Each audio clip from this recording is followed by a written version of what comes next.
Bully Silas Mason is without a doubt one of the most physical and imposing men in the long history of the National Wrestling Alliance, but his road to success has not been without setbacks. Not long ago, Thrillbilly's story nearly ended before it even began, as a devastating leg injury nearly deprived him of the success he has always craved since stepping into the squared circle. Yet he did not get to the summit alone. Enter Devin Dixon, Silas Mason's childhood friend turned training partner turned tag team partner, as well as the lone man that stayed by Thrillbilly's side throughout the arduous rehabilitation of his gruesome injury. This was, of course, all before the formation of the vaunted and controversial Southern Six. For upon joining the NWA, Thrillbilly said he only wanted three things: money, gold, and an opportunity for his friend, Devin Dixon. Today, he completes the dream trifecta, and his national heavyweight title is on the line. This is the NWA, where history lives and where legends are forged. Ladies and gentlemen, welcome to the Hour of Power podcast. My name is Knighton, and I am joined alongside with Mr. Trey. How you doing, buddy? I'm doing great tonight. It is getting closer to Christmas, and we've got great action on NWA Power tonight. Of course, I've just been, working, basically. I think everybody's kind of got their head down working right now, and just looking forward to having some time off during the holiday season.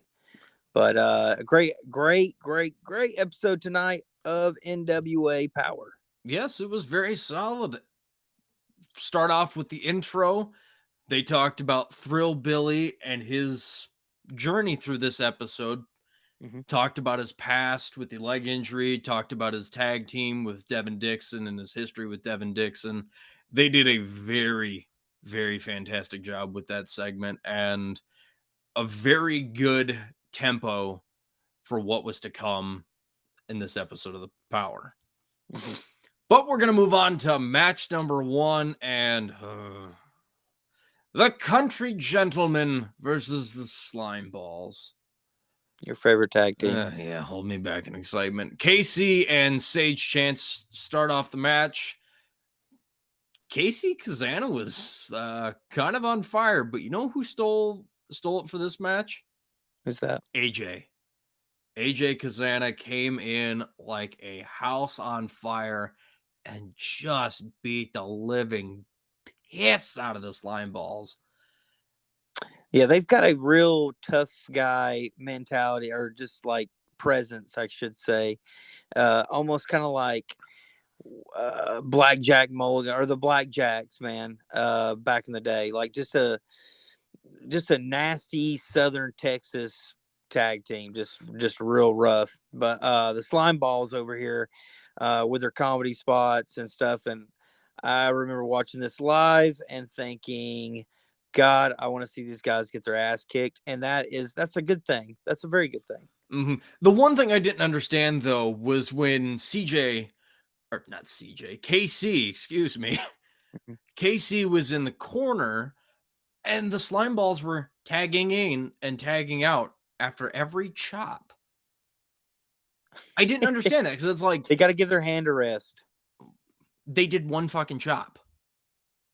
Oh, yeah. It was one tag out, one tag out, one tag out. It's like, keep on him. Otherwise, he's going to get his momentum back and it's going to bite you in the ass. And it's exactly what happened. Casey was able to get the tag on AJ, and that was basically it. I've been trying to figure out, who does this tag team remind me of? And I think I finally got it figured out. Which one, the Slime Balls or the Country Gentlemen? The Slime Balls. I'm sorry, the Slime Balls. I already told you who the other tag team reminded me of. The Slime Balls remind me of Public Enemy. Do you remember that tag team from the ECW days? And they were briefly in WCW and maybe very briefly in WWE. Yeah, they were only in WWE for one match, and that was against the APA. Ooh. Yeah. But yeah, kind of Kind of looking back on it and knowing my wrestling history, yeah, they do kind of remind me of Public Enemy, but not in a good way. Like even their, I mean, like even their attire and their mannerisms and yeah, even their size, honestly. There's a lot of stuff that kind of reminds me of them. I don't know. That's the vibe I always pick up when I see the slime balls. But the slime balls are they're just this very tongue in cheek heel tag team. It's good to have tag teams like this. Yeah, it's a little too the tongue in the cheek for me. Well, Oh well. you still want to see them get their ass kicked. Oh yeah, and I got to see that because the winners were the Yeah. Country Gentlemen, AJ. Mhm. Oh, chef's kiss, my dude. Watching this live, I was very confused. I'd never seen the Country Gentlemen, and when they came out, I was like, oh, "Okay, this is a definitely got an old school vibe tag team going on here." And yeah, I like this tag team. I want to see more of them. Same here. All right, we're gonna go on to promo number 1 of the evening. Samantha Starr, or Miss Starr, as she wants to be addressed now. She talked about her history being a female third-generation superstar on both sides, coming from all women, and then introduces her newest assistant, Chelsea. And we did get a little bit more of an insight on the footage that aired a few weeks ago, and we finally got an explanation as to why Samantha Starr attacked Chelsea. She felt that Samantha Starr felt like she had busted her ass, and Chelsea didn't deserve to be in the ring when Sam was warming up, getting her footing in. So she lashed out. It happens. Yeah, I guess. You ever beat somebody down like that? You just have enough of their shit, and it's like, hey, how about giving me the fucking spotlight for once? No, that's it's kind of a dick move. Well, I mean, it's kind of a dick move, I think, to get in the ring and just assume when somebody else is working out that you can just start working out. I don't guess. But Miss Starr felt very nice, and she managed to get Chelsea a title opportunity. Oh, wow. But the only problem was it was for the women's television title. Yeah. Max the Impaler. And you could see the trepidation and fear in not only Chelsea's eyes, but Kyle Davis even felt bad for Chelsea. Yeah, she spent most of the match. We'll get to it, but yeah, she was, yeah. And then leads right into match number 2, Max the Impaler versus Chelsea. Oh, God almighty. I have in my notes, I said a prayer for Chelsea before this match, and I'm not one to pray. Yeah, the crowd was really sympathetic to her as well, pretty much, run. Yeah, I mean, Max is gonna kill you. That was a chant. Yeah, at some point. I mean, hell, when Max was just stalking Chelsea like a wounded animal and just toying with Chelsea. Who's gonna stop this woman? I don't know. That's a very good question. Who's going to stop them? Because Max is a force to be reckoned with, and if she squashed Kenzie Page, you got Camille on her way out. Is it a Samantha Starr? Is it a Ruthie J? No, probably not. The world may never know. Is like competing with men right now. The world may never know who's going to stop Max. I think it should be Mims. I agree. I'm kidding. Well, kind of. But Chelsea, despite her being a wounded duck per se, it was kind of the way that Max was hunting Chelsea down. Chelsea kind of got a little bit of offense in. Evaded Max's little bull rush into the corner. Max hits the turnbuckle. Chelsea attempts to go for a move, but it does not pay dividends. One move was all it took from Max. The nasty lariat. God, I would not want to be on the receiving end of Knocked her that. head off. Yeah. And Max wins it. But with this win, Max has reached lucky number 7. Uh-oh. Which means she can cash in for the NWA Women's World Title match. Dun, dun, dun. Oh, no! God.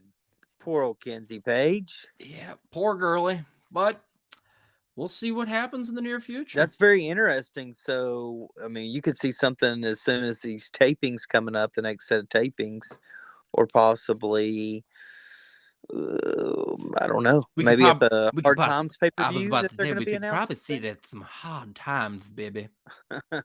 Listen Could here. be at Hard Times. That's a money match, though. I say you save it for pay-per-view, and that would be a very fun match to review. And another prediction show as well. Indeed. And plus, I think it would be a little interesting to have the rubber match between Kenzie and Max. Yes. Because they're both 1-1 against each other. Yeah. Yeah, So. that they are building that quite nice. And it's weird. It's a weird dynamic. I've talked about it before. You've got two heels kind of going at each other. What does the crowd do in this certain, this predicament? But I find it very, very interesting. I think these are your two biggest stars in your women's division right now. Your women's division, excuse me. Mm-hmm.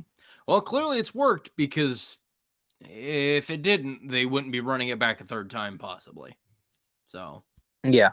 We're getting it again, fans. And for me and Knighton, it's kind of our first taste of it. So they've built both women very, very good. And that's what makes that's a money match, is when you've built both talents up very, very well. And you don't really know what the outcome's going to be. That's a money match. Yeah, it's one of those, who knows what's going to happen, but I'm going to be sitting on the edge of my seat waiting to find out what happens. Oh, yeah. Oh, they got that all set up. We kind of know what's going to happen going forward. And it's only just a matter of time. But we are going to move on to match number 3 of the night. The Outrunners versus the Spectaculars 2.0. What did you think of this match, Trey?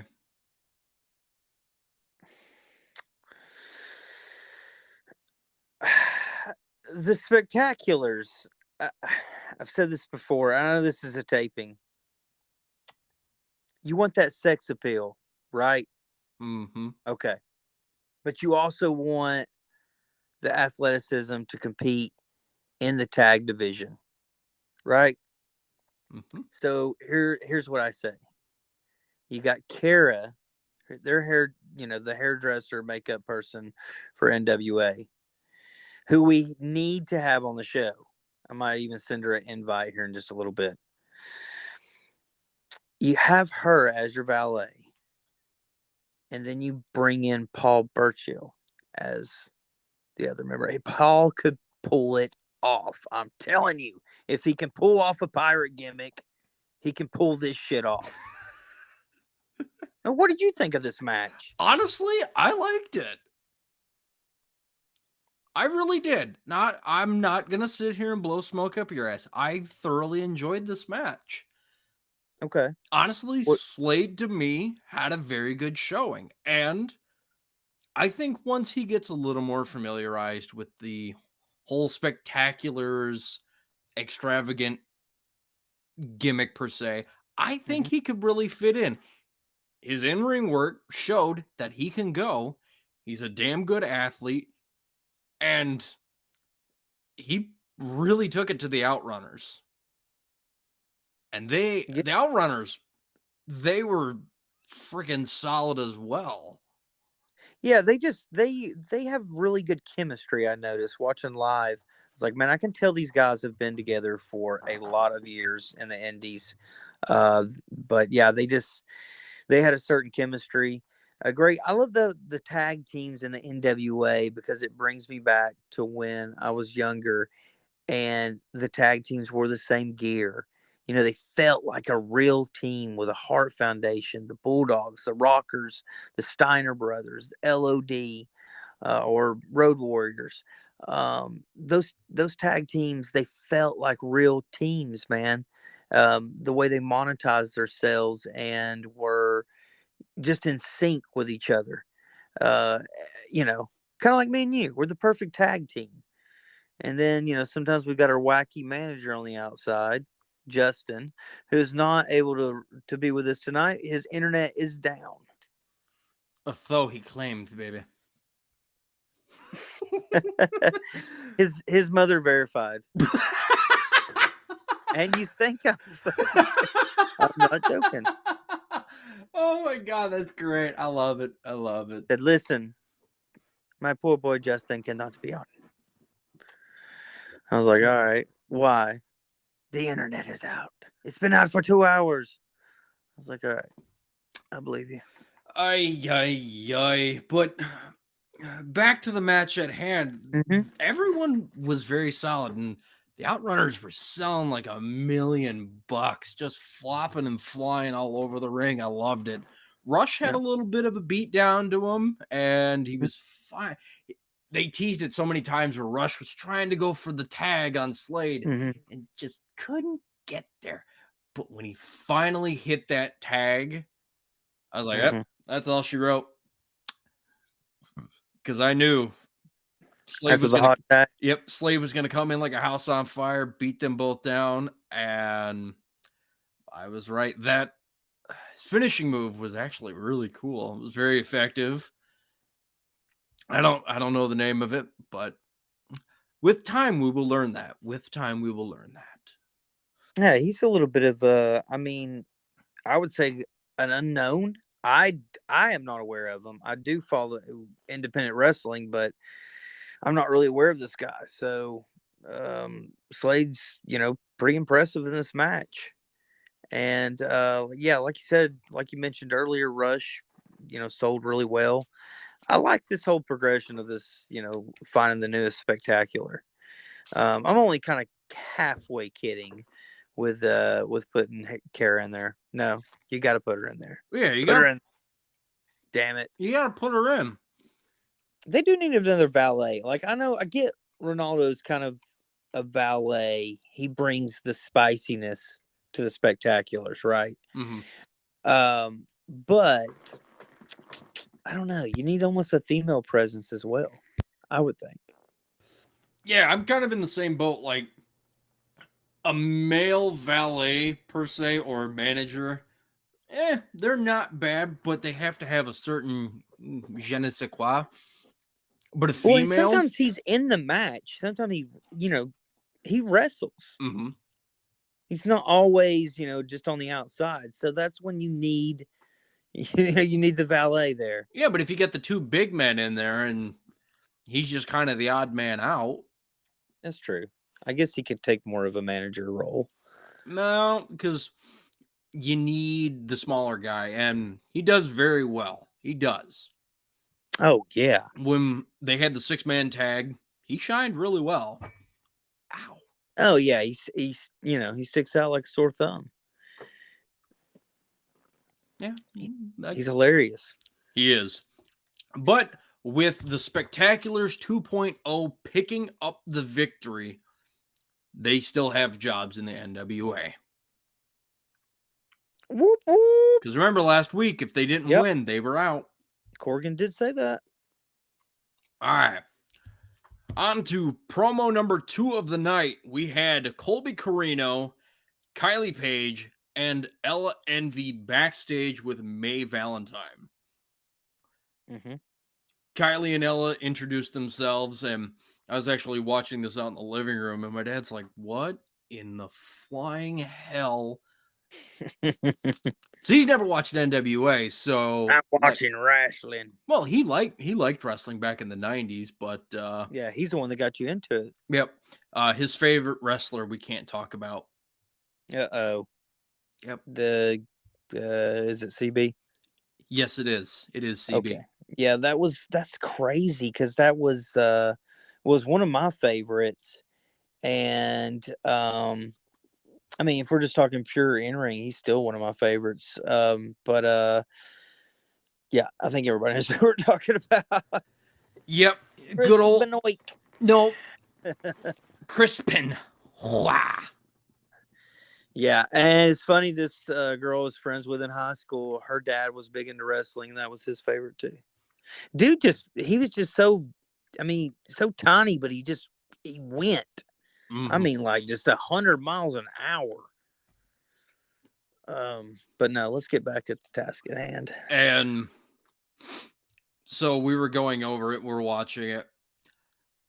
Ellen was mostly the one that did the speaking regarding their match for the NWA Women's Tag Titles at Return to Robarts with against Missa Kate and Ruthie J,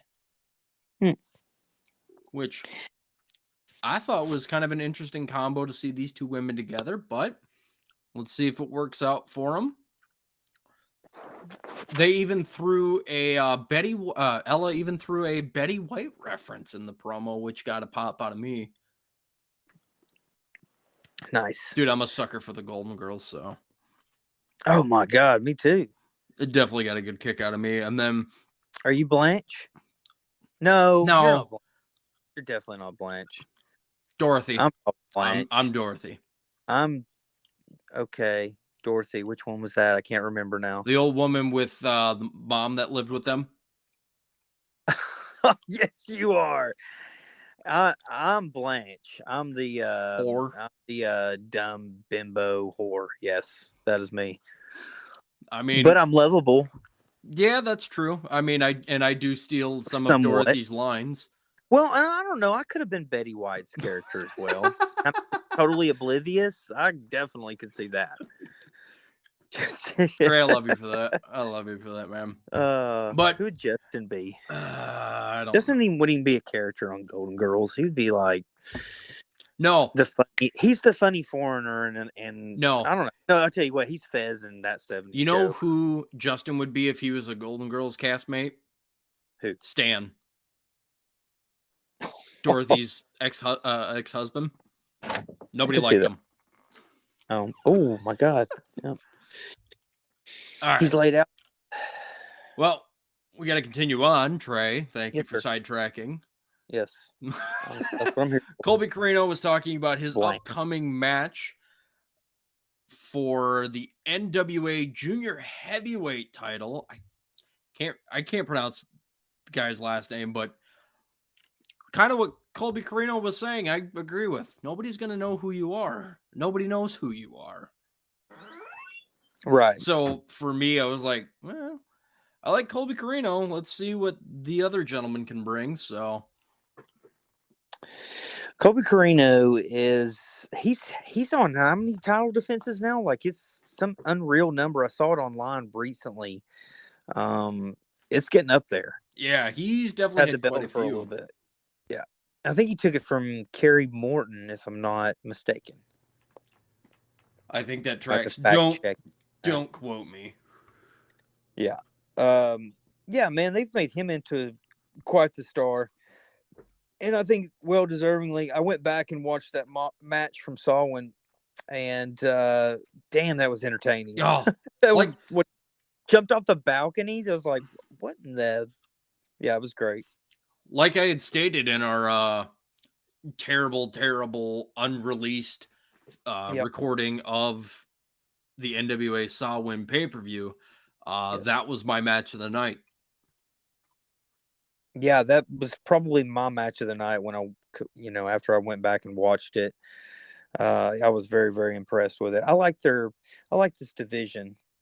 You're bringing, you've got great second generation talent that's in it.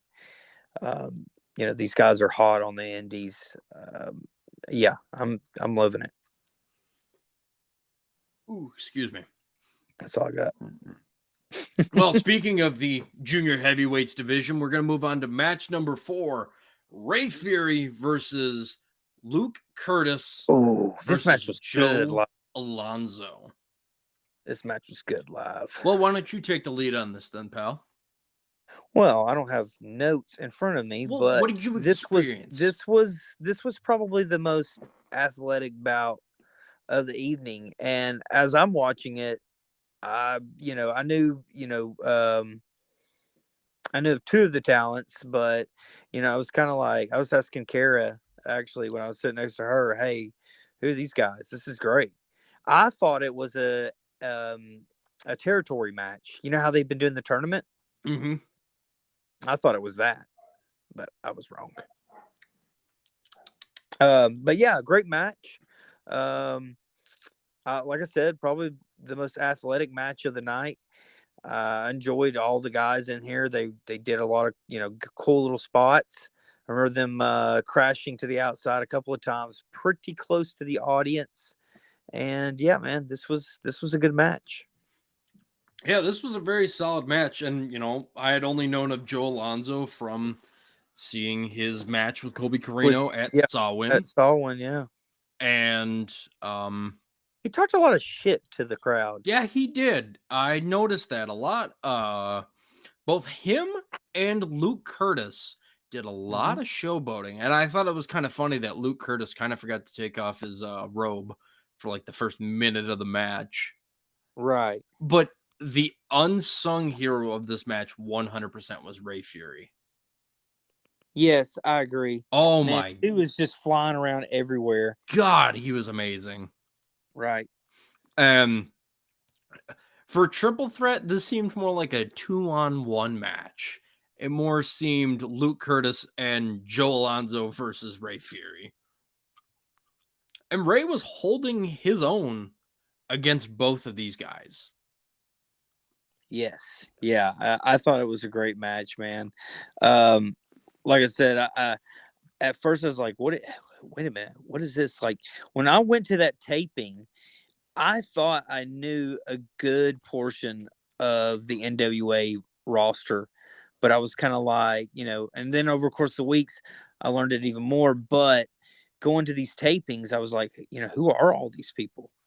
These are just, I was like, do we have a new roster? And even Kara didn't even know some of the new people. So they're always expanding. I feel like they're getting great talent from everywhere right now. And now with the new territory that they opened up, we could talk about that tonight when we have our caller portion. But yeah, man, it's just it's getting better and better. Oh, 100%. And as much as I am kind of struggling with names and it clearly shows, I think it's okay because we'll talk about somebody one week and then we won't see them for like a while. And then it's like, oh, yes. Hey, I remember you. Mm-hmm. And the diversity. Well, you only have an hour. So, I mean, you've got a really, you've got a tight window there. It's not even that, but like the diversity of people that they're bringing in. Mm-hmm. And I haven't seen this eclectic of roster in forever. So like learning new people and going, oh, hey, I like that person, or hey, I don't care for that person. Like we're seeing it at hand. I thought that Ray Phoenix was really good. I'm not a big fan of the slime balls. Right. I hadn't heard of Slade. I like Slade. I know a Paul Burchill. I like Paul Burchill. Right. There's just new talent consistently coming in. Yeah, it was all this talent. There was all this talk and chatter all over the internet, especially the wrestling internet community about, talent, cuts and everything like that. I'm like, you don't understand. It's not like a lot of I'm sure the bigger name talents are under contract with NWA, but a lot of them work in independence as well. They're not just exclusively to take Jedias, who used to go by Judas and Southern Honor, and he still competes in Southern Honor and Southern Fried. He's the champion in both indies. So it's like, I just think that it's so stupid. People are just, they don't even know what they're talking about. They're already allowed to go everywhere else. It's not, you know what I'm saying? Like, they're not, I don't know. It's just stupid. Yeah, It's they're just, not contractually yeah, obligated to one spot. They can do whatever they damn well please. right. They're not, I would say NWA, obviously helps pay the bills, and they probably make more there than the other ones, but it's not a, I don't know, man. I hate hearing about this stupid crap like that. But I'm not going to go off on a rant on that this week. Not this week. Maybe I'll wait next till week. I'm like drunk. We need to have a Christmas episode where Oh, we God. just get trashed and we have Mims on. Oh, yeah, that's a great way to introduce. Hey, everybody, we got, excuse me, we got We Mims got, on. I think he's a television champion. He's on Defense 1 or 2.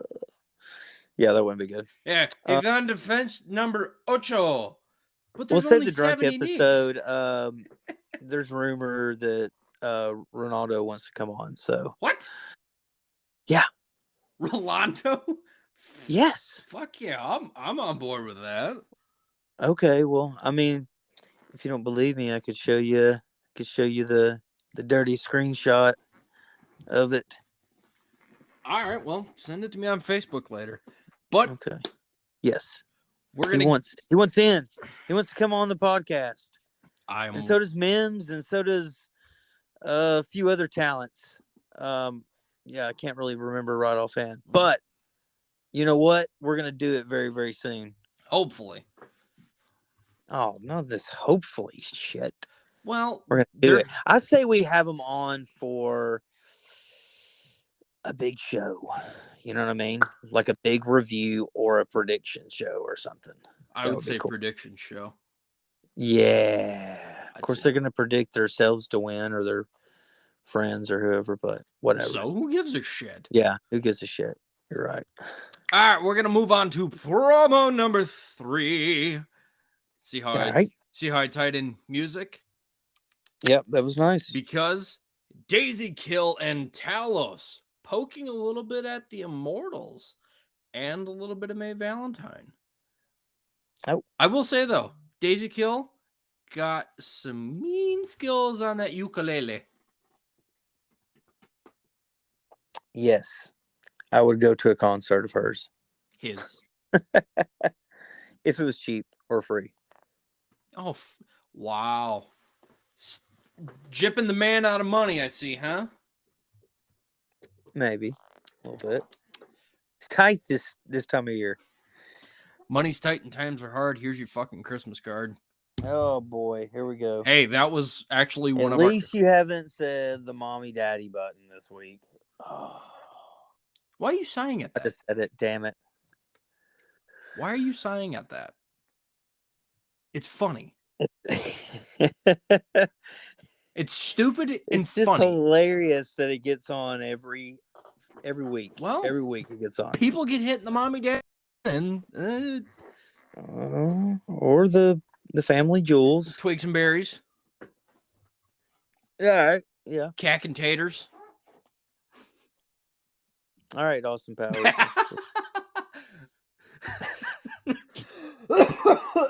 He really lost his head there, didn't he?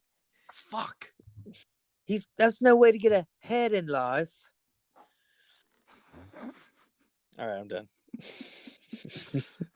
Train wrecks, I tell you. Yeah. Can we not have an episode where we just go off on fucking tangents? No, everybody loves the banter. Yeah, they love it. That's true. All right, well, we are going to move on to our main event of the evening. I don't know why I'm making that musical. Don't question it. But anyway, the Thrillbilly, Silas Mason versus Devin Dixon for the NWA National Heavyweight Champion. Ooh, and I talked about this match a little bit last week. And the incredible mullet. I said this week you would see the incredible mullet, and I was right. This was a hard-hitting match. Not knowing the backstory and just watching this, I'm like, is this just like a local guy's getting a shot at Thrillbilly? But then it was like, after watching, I was like, yeah, this guy can, he can go. And this was a very, it's just a hard hitting match. There's no other way to describe it. Yeah, you want to talk about two big men going at it in a fight? This is it right here. Yeah, it was brutal. And Thrillbilly Silas Mason were just throwing some missiles back and forth. And when Devin was on the ground and Thrillbilly was doing ground and pound with those forearms, I was like, oh. Yeah. I bet those just got to be boulders going right up the side of your head. Ouchie. Yeah. That's a guy that I would not want to work with if I was a wrestler. Thrillbilly. No. I'm sorry. Yeah. Yes. No way. Not because he's not. We're not saying he's terrible, because we would be broken in half. No, not. No. I'm just a very weak man. That's what I mean by that. Fucking. He's not a Nia Jax. Damn. He's a safe worker. I'm not saying that. I'm saying this guy, one like fucking chop from this guy or clothesline, and I would be out for weeks. I'd be out of work for weeks. Dude, the chop that he delivered to Devin on the outside. Oh, yeah. That was like a gunshot. We're picking teams, and we've got the whole NWA roster to choose from. He's my number one or number two. Oh, no, he's my number one. Yeah. He is 100%. Yeah, if it gets to me, I'm trying to get him. Followed by Max and Baylor. Yeah, we should definitely explore that topic a little bit more, but this match was very solid, although it was more of a one-sided fight with Thrillbilly just beating the unholy hell out of Devin. And then the thrill ride out of nowhere, that was amazing. Yeah, this, like I said, this match surprised me, man. It was great. But those damn Southern Six gentlemen, Kerry Morton and Alex Taylor, coming out and beat the man while he's down. You thought he was going to do the right thing and give him a fair shot here. Then he's got his boys coming out here. Well, I mean, that was... But kicking a man while he's down? Kind of rude. Yeah, just kind of mean. I thought he wanted to bring him in, give him a fair shot, and then, try to get him a job in NWA. That's how he sounded last week. That's the Thrillbilly, man. He is cold-blooded. Cold-blooded, man. He's a jerk. Yeah, but despite him being a jerk, he gets shit done. He does. Like I said, he'd probably be my number one pick. Yeah, so... If there's anybody you ever want in a bar fight to be on your side, Silas Mason's the way to go. Yes. Hey, we got to wrap it up, buddy, because we've got fans of the podcast who want to jump on and talk a little bit of NWA. We'll do a couple of callers, maybe 3 callers, I would say, tonight, Knighton. Yeah. We'll see how long it goes. What do you think? Yeah, we can do that. But Okey hey, dokey. we wrapped up anyway, so... Yep. We'll see you in the next segment. That's right. And we are back, and we are joined with the wonderful Catie. How are you? Good. How are you, Knighton? Oh, I'm just peachy keen. Well, I don't know how much you guys touched on the matches and all that yet, but this was a classic NWA show for me. There was a lot of women's title stuff going on. I love the interviews, especially with Miss Star, and then now she has an assistant. Like, that was I just feel like that was classic kind of NWA pro wrestling stuff. And I don't know, you don't get stuff like that anywhere else. Like, this was just, It's different, isn't it? It's kind of a fresh take on wrestling, but it's also kind of a it's an old take. yeah, it's a throwback, but it's new. And Yeah. I love it. I love the feel of it. I love that they have so many tag teams. Yes, that's what I love about it too. It brings you back to back in the day when there was a really deep tag division, back in the late '80s and the '90s, and Yes. yeah, Yes. that's what I feel the same way. Who was it? The new Spectaculars 2.0. That Yes. I actually like laughed out loud when when they came on. Because, and of course the announcers make it so much more interactive. They give so much history. They give so much um flair Yeah, I don't to the think we've ever matches. spent much. Yeah, we haven't spent much time talking about the commentating team. I don't know what Knighton's feelings is on the commentating team, but I think they do a pretty damn good job. Yeah, they do a spectacular job, especially like Oh, Danny Deal's no pun intended. being that almost dink when it comes to he's going to talk smack about the baby faces and really put over the heels. Yes. He does it a lot better than I would really say almost anybody in pro wrestling right now. There's I about was doing it before. It was the oh my gosh, the wrestler, the older wrestler, Austin Idol. Yeah. That's who was doing it for. He did a pretty good job too, like kind of pulling for the heels. And I like the heel commentator aspect. I don't feel like Corey Graves leans heavy enough, or even say some of the AEW or AEW announcers the same way. That they just don't lean towards the heels enough. Yeah. You like to hear the heels perspective.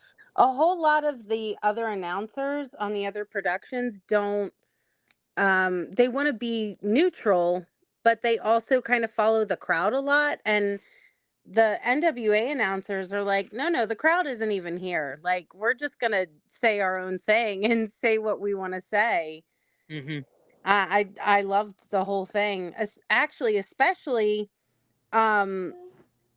it was the Thrillbilly Silas versus Devin Dixon match, Mm-hmm. and the announcers were like, they might as well have stood on opposite sides of the ring from each other and like cheered on the wrestlers themselves. Yeah. Just the way that they commentated that, I was, you actually get into it. You actually are laughing, and Honest, Katie. sorry, you're actually laughing, and you're actually, um, you know, in the match. yeah, I definitely Oh, felt I that agree. I it was totally like agree. you Knighton, felt the polar. are you there? Yeah, I'm here. Can you hear me? Hello. I can hear you. All right. Well, if Trey can't hear me, that's fine. Um, the polar opposite of from Joe and from Danny, you Yeah. have that clear distinction of who is the heel and who is the baby face, and this is why. Yes.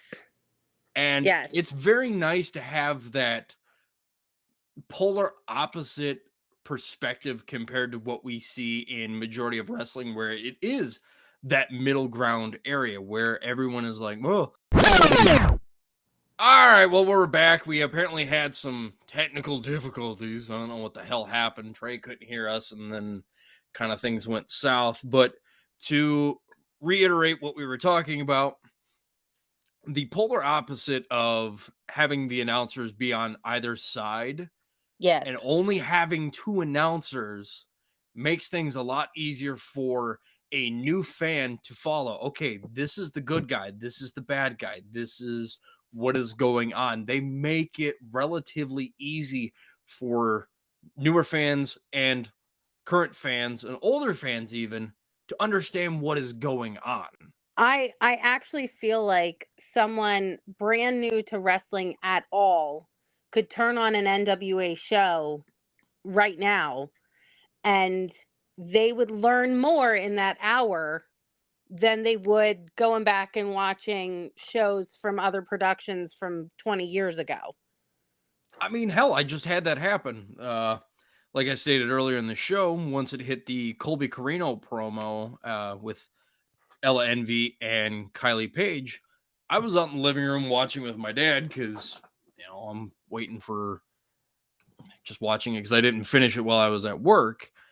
And watching the junior heavyweights match and watching the Thrill Billy Silas Devin Dixon match, my dad understood, okay, this is the good guy, this is the bad guy. Yes. And this man has not watched pro wrestling since 2002. Yeah. Yeah. I mean, I took a really long break too. And actually, our late friend Rodney West was like, you should watch NWA. And I was like, I remember NWA. Why do I remember NWA?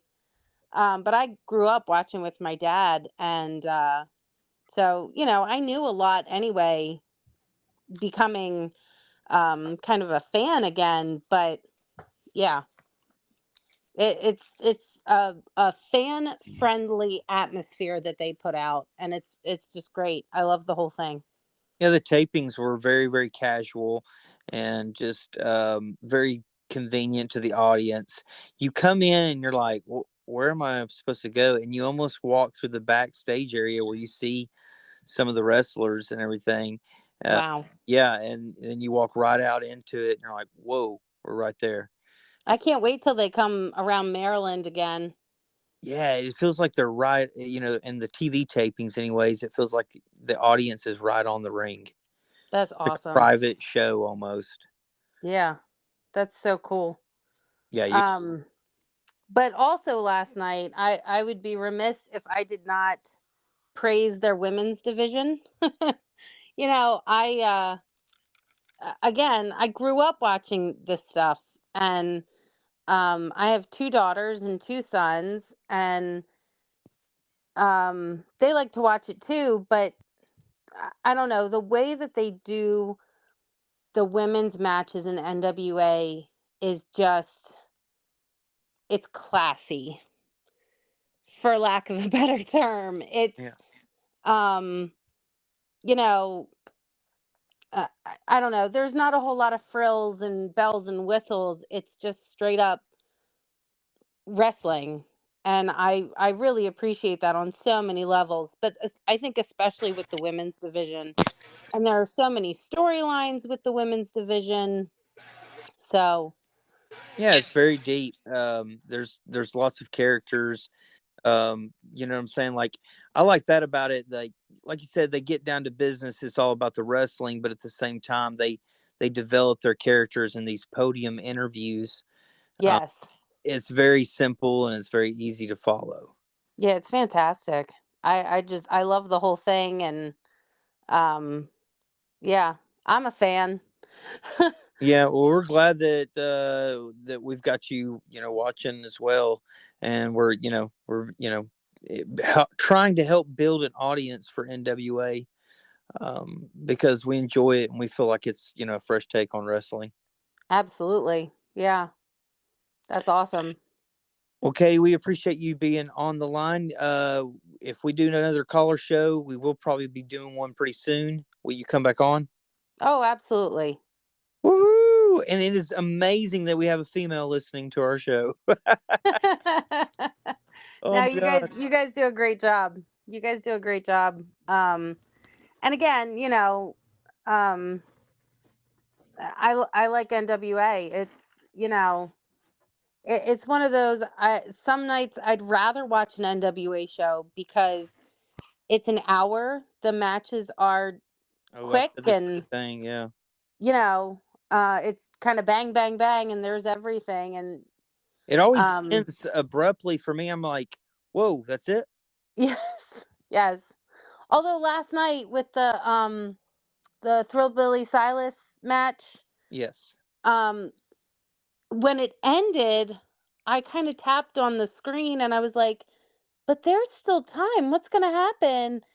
And then of course they went in on Devin Dixon and I was like, no. Yeah, But didn't seem very nice after last week. You know, he was no, it was like the good friend and everything. Like, whoa, what's going on? Thrillbilly's kind of got a softer side. He's trying to get his friend a job here in NWA, and he's going to give him a television title shot right off the bat. And then he just kicked the man while he was down, like Knighton said earlier. yeah, but it was less of an abrupt ending, I think. Oh yeah, definitely. So I didn't mean to go off on a tangent, No. but Well, no, Knighton, would you agree that she's doing a better job than Justin? Oh God, yeah.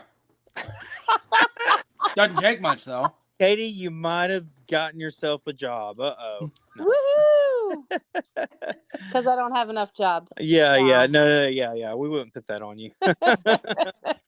Just pile more stuff onto your day. It's fine. Yeah. It totally works. All right. Well, thanks for being on the line with us, Catie. We're gonna see if anybody else wants to jump on. Yeah, sure thing. Thanks, guys. All right. Thanks for being on here. Yeah, have a good night. You too.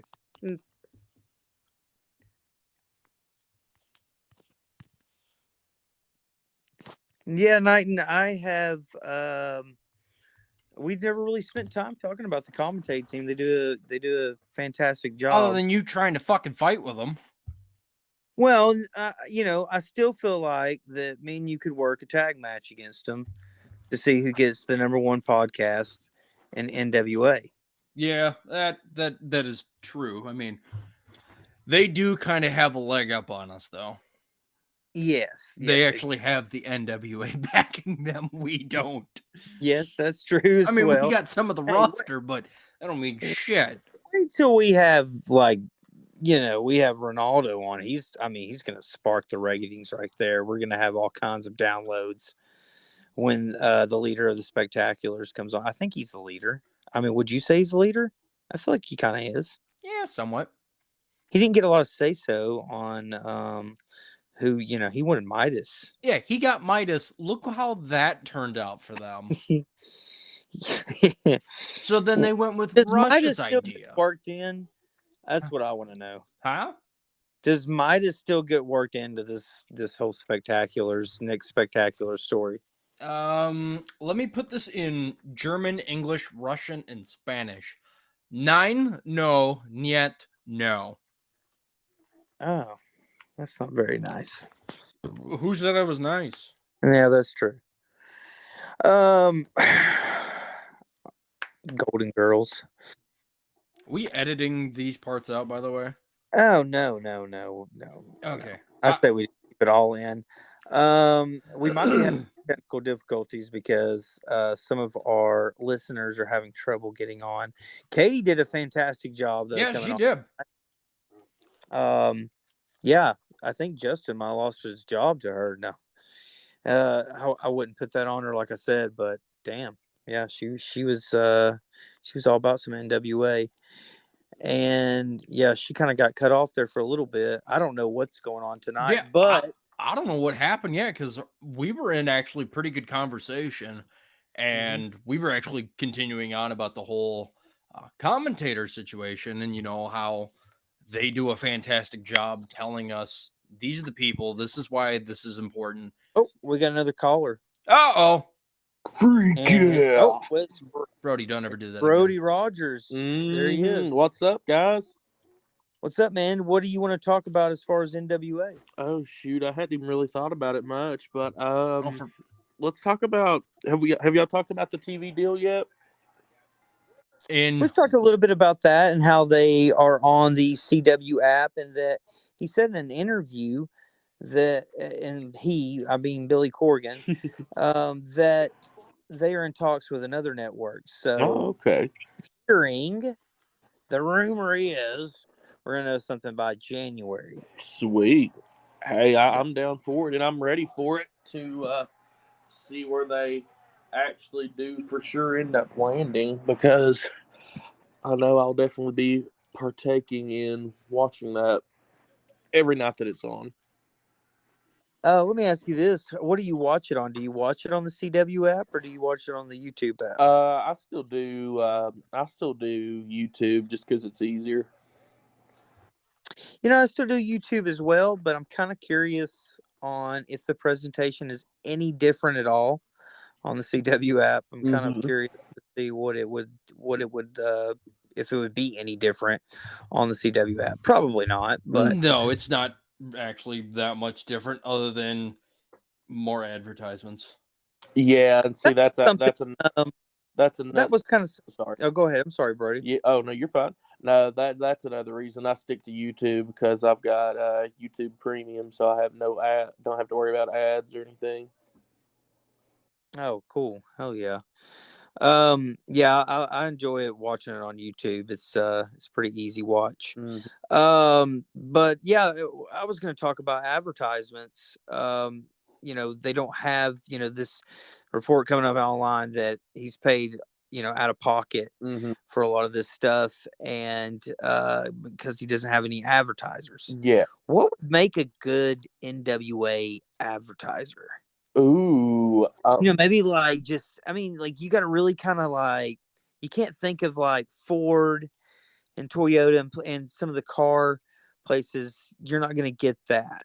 So what's if you're looking at advertisers, look at snacks, maybe those little energy shots. Yeah, it's the C4. Do they have shots? I don't know if they have shots, but maybe like 5 Hour Energy or somebody like that.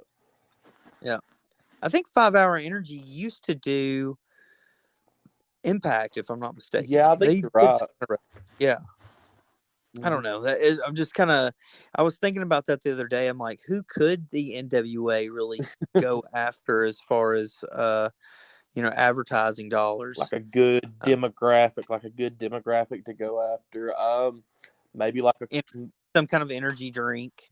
Yeah, definitely. Maybe like I said earlier, like a C4, maybe I don't know, maybe like a Rock Star or something like that, or maybe even this is the complete opposite end of the spectrum from an energy drink. I mean, I know somebody might have one of these before they do this, but maybe like a condom company like Trojan or something like that. I don't think that's the advertisers. Brody, what the fuck?